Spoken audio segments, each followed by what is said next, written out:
Hi,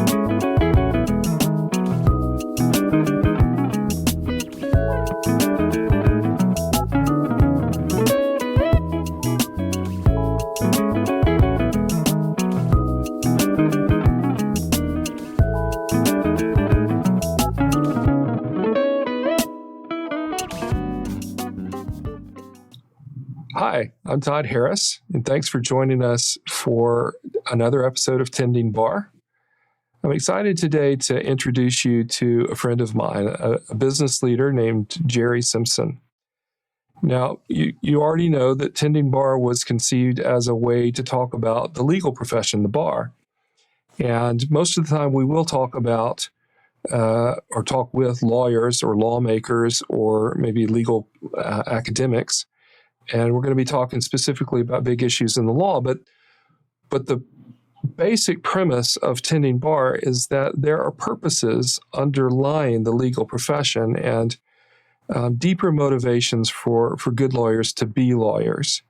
And those purposes are about the things that are the purposes of the law itself. They're there to protect people and they're to enable people.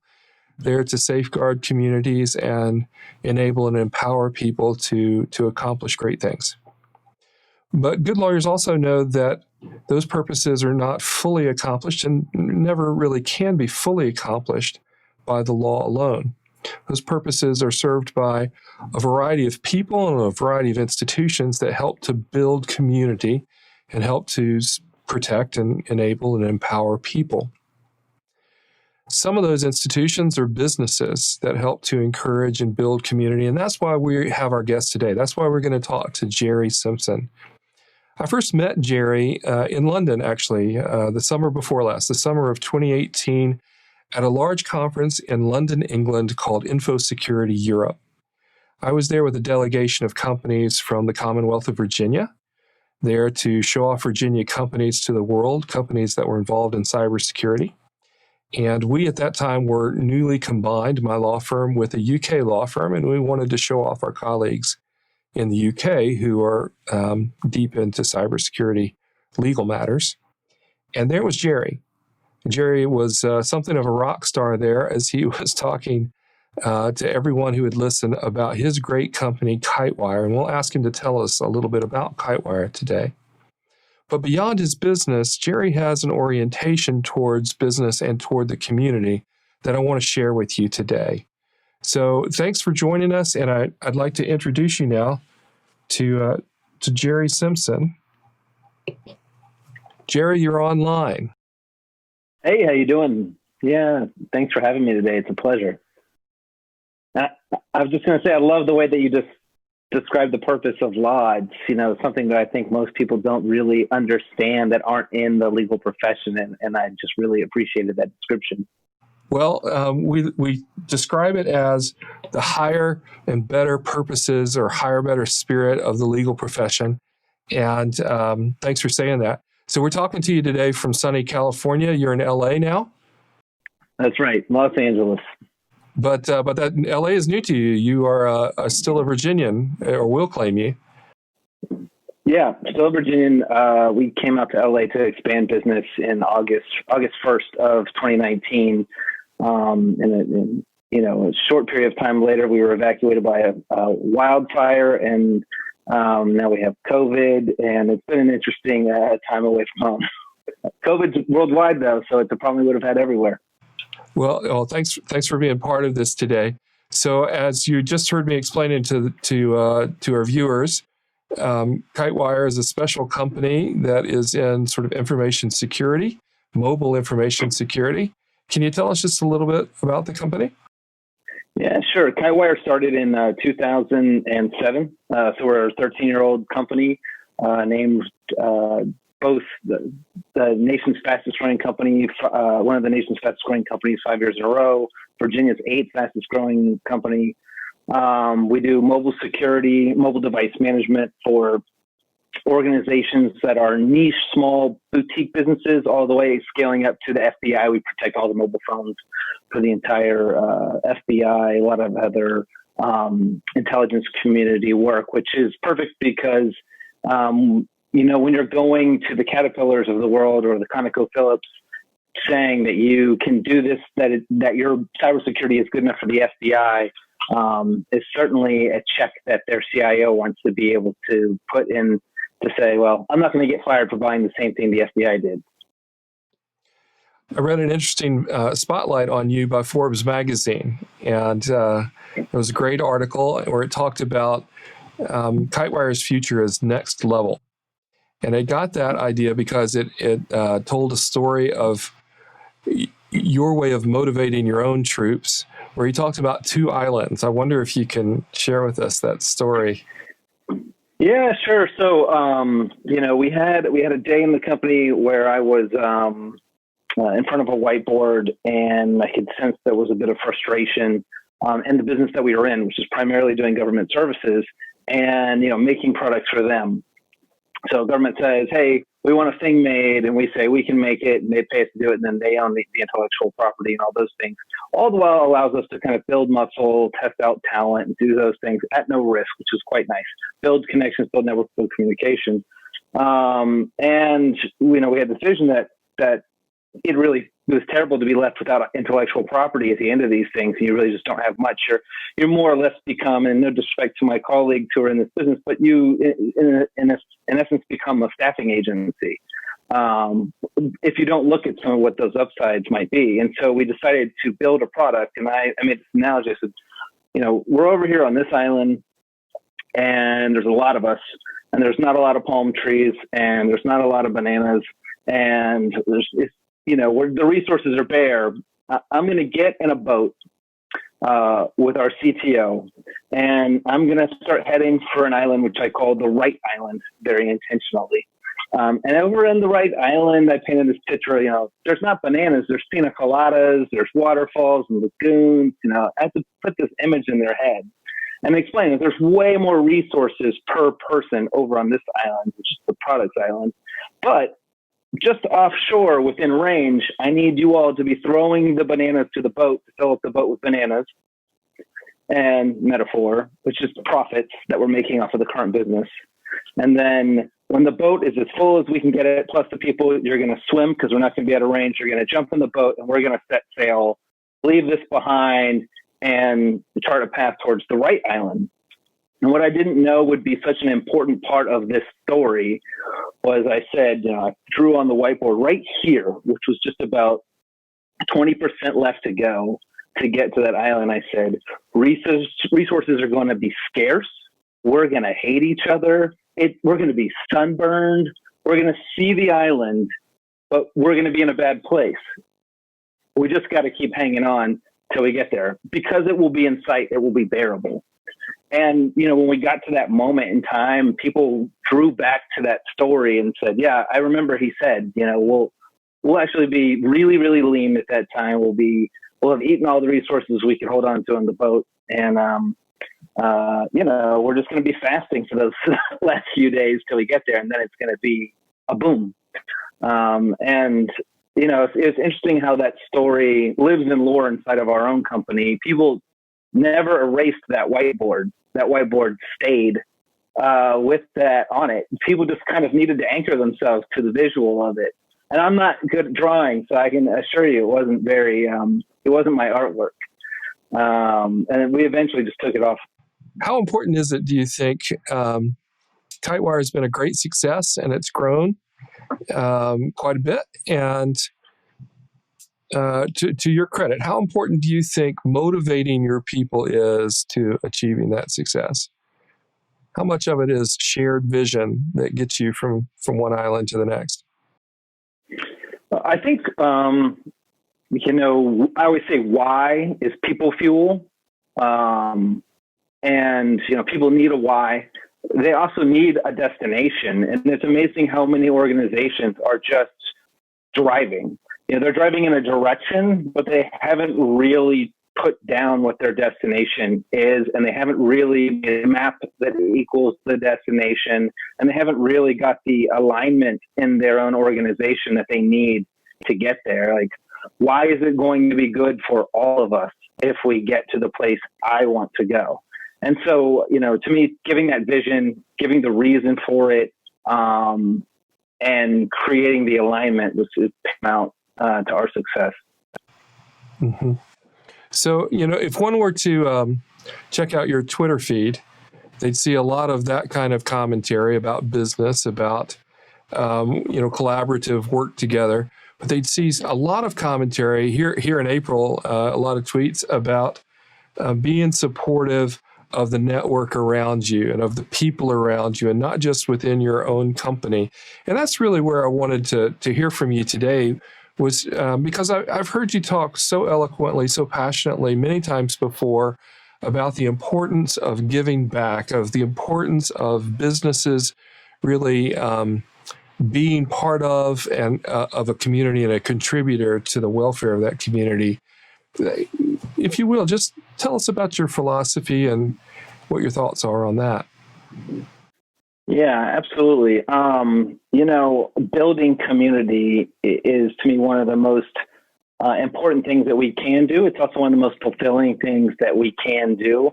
When I look at people who are telling me they're down right now during the coronavirus situation, I was just to do one small good act, and for yourself, do a small act. I posted recently on LinkedIn, you probably saw, where I was saying, listen, if anyone's been laid off and needs me to review your resume, I will. And that's partially for me because I want to do something good. And it's also to just remind people that there's just little things all of us can do for each other, for people in our community that aren't, just to kind of spin that cycle. Do you think that's always good for business, or is it just the right thing to do? It doesn't matter whether it contributes to the bottom line.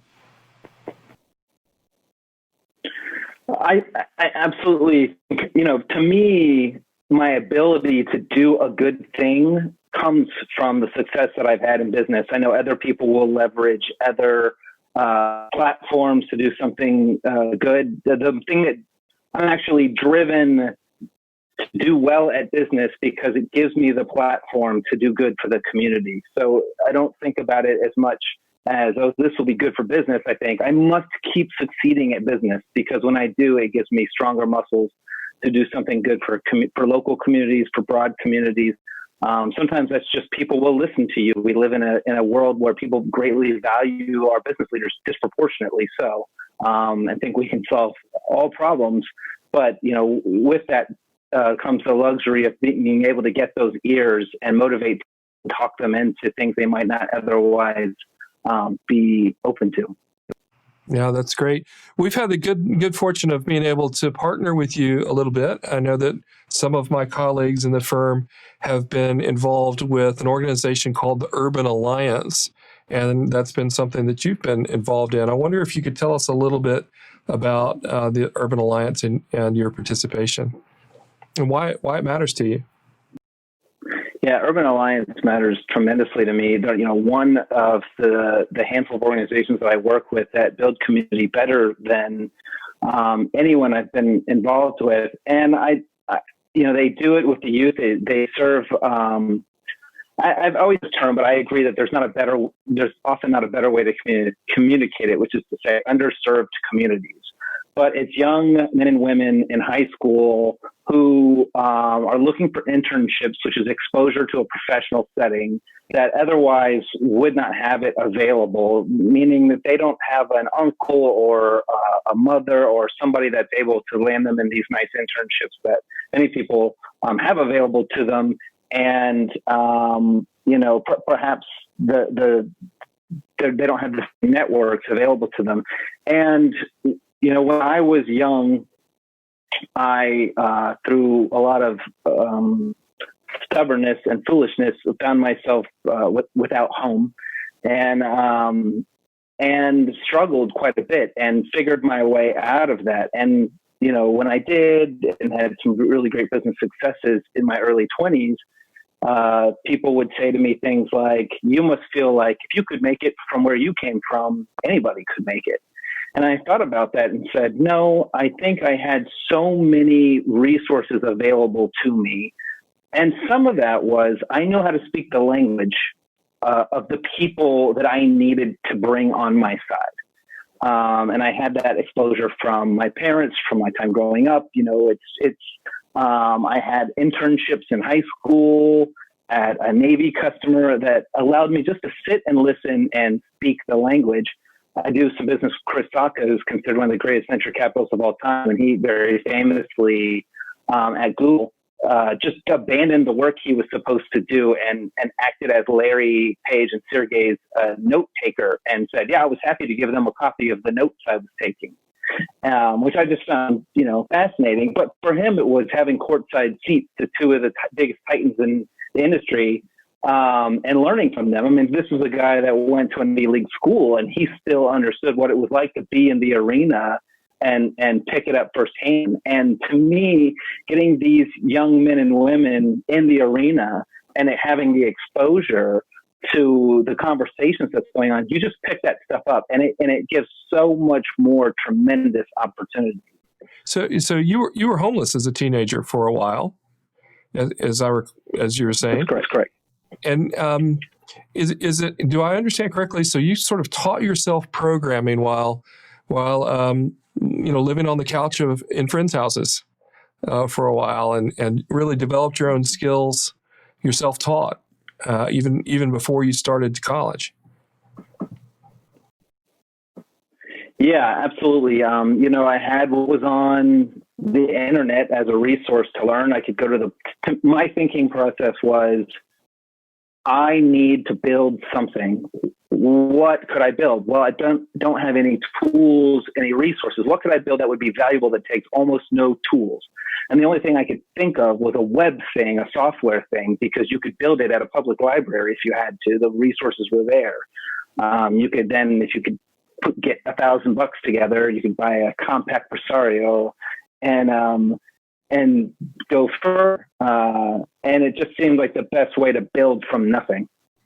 So you started really early. By the time you were just barely into college, you'd already founded a company and before much longer had sold that company. Your success as an entrepreneur started early. Where does that come from? What's the motivation there? To me, I've always seemed to have an ability to understand what was needed, what people. I always say when I was a programmer, I was a terrible programmer, but I knew very well what to program. I seem to have a good knack for figuring out where the gaps were in the market. At the time, what I made was just like Amazon. It was called mousemouse.com, and I sold it to Amazon. And it was, well, how could you sell more things? I worked as a retail person in high school at a sunglass place, made commission. So like a person goes to a place, has a transaction, gets commission. How could you amplify that out so that you don't need a person and you're getting commission on tons of things? And then somebody's just, for whatever reason, I picked up the phone and called Sony and all of the other people and said, listen, I understand that you probably want to be on the web. You're not. I know you'd love to tell your boss that you are, and I can do it for you. I just need you to sign these legal agreements and we'll sell your stuff on the web. Now you can tell your boss you did the thing. And understanding who do I need and how can I add value to them, and just always thinking through that process. And that's one of the things I really like to teach, even, to our interns, is really thinking through who is it that you need to help you and be creative about how you can add value to them. Do you see something of yourself in these interns, these kids who are, guided by the Urban Alliance? I do. I think I have a little bit of school was my thing. Still to this day, once in a while, I sign up for a class and I get in like an online class. I get into it and go, what was I thinking? You're just not good at this format. I could realize it 5 minutes in, this is not your format. And that by this point. Some of the students that I work with are excellent students, but they seem frustrated that maybe some of their counterparts have a better path forward than they do. And it's exciting for me to explain to them that none of that is true, that they're very much in charge of their path forward. if they take the initiative. But then there's students that they're mischievous, they don't appreciate what the school has to offer them, like I didn't. And I understand that most people want to look over them because they feel that way. And it gives me an opportunity to really look at their value on a different level and explain to them that there's a multitude of ways to exist in the world that aren't necessarily by everyone else's playbook and have a thriving life, but you have to sit down and roll up your sleeves and figure it out. And you have you found success with these interns, as I understand it. You have some of them working for you now. Yeah, absolutely. So we have a tremendous number of them working for us right now. One of ours his name is Najib, and we started him when he was 17 years old. And I told him, as soon as your internship is over, you have a job here if you want it, and we'll pay for your school, whatever you want to do. And the interesting thing was he doesn't love school either. And he doesn't mind me sharing this.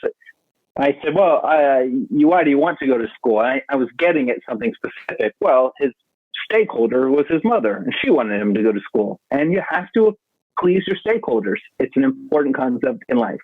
And so he wanted to work, he wanted to learn, he wanted to do, at a much faster pace.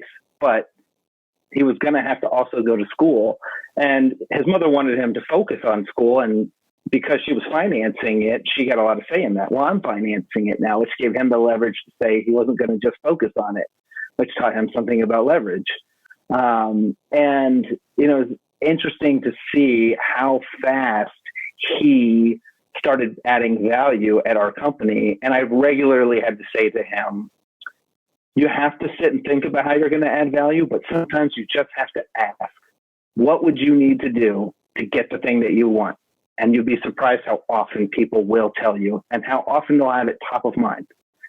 And I've seen him do that endlessly. I've seen him teach that to the interns that he mentors, which is maybe the most fulfilling thing, is to watch new interns come to the program, see one of our own old interns mentor them now. But he's been one of the fastest rising stars at our company year over year over year. And he's only 20 now. He's a great example of what can be done, when applied the right way. Well, Jere, you're an inspiration. I always love to hear how you're doing in business, and it's always exciting and good news. But it's even more exciting to hear about the good things that you're doing in the community. I saw one of your tweets, I think just a week ago. Someone had said, more or less, the purpose of life is to treat everyone kindly. And you had retweeted that and amplified that with some comments of your own. And I just wonder if you would have maybe some summary words about sort of what your goals are now as a business person and as a leader in the community. Yeah, I mean, one of the things that's really important is to help. Do you know who Ryan Holiday is? He writes a series of books. A friend of mine and a great author. One of his books is "The Ego Is Your Enemy," and the more I'm able to suppress my ego, the more fulfilling my life is, often more successful I am, because I don't make decisions that are being guided by ego. And one of the things that he says in that book, which stood out to me so well, is that he has an alarm, an internal alarm that says whenever he feels superior or inferior, his ego is steering the ship. And he should know to correct course, because those concepts don't exist without your ego. When we see other people in the world and we feel better than them, we feel greater than them, we feel that we should have more than them, or that they're in this position because of laziness or whatever it is. I feel like that's a very ego-led view. And in any event, why not reach your hand out and work together? As many people as I can get to operate out of, to move away from scarcity mindset it seems like such a good, valuable way to spend my time. It often, I'm an entrepreneur. Entrepreneurs, they don't operate from a mindset of scarcity. They wouldn't have started a business if they were feeling that way. Sometimes down the road, things change in their mind, and I enjoy and take a lot of entertainment out of reminding them how they felt when they started that business and change their mindset. And I just think it's a great, valuable way to spend my time. Well, Jere, I'm glad to count you as a friend and coincidentally as a client. Likewise. And, I look forward to continuing to hear great things out of you and out of Kitewire. And thanks for being part of the conversation today. Absolutely. And I just, again, want to thank you for being a part of Urban Alliance. And we'll continue to be so. Thanks, Jere. So thanks for joining us for TendingBar today. I hope, as I do, you found Jere's mindset and his orientation toward business to be inspiring.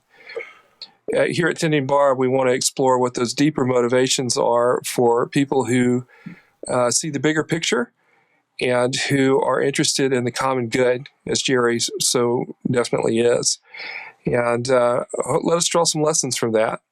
I hope that you'll join us next time. Thanks for being part of it today, and we'll see you soon.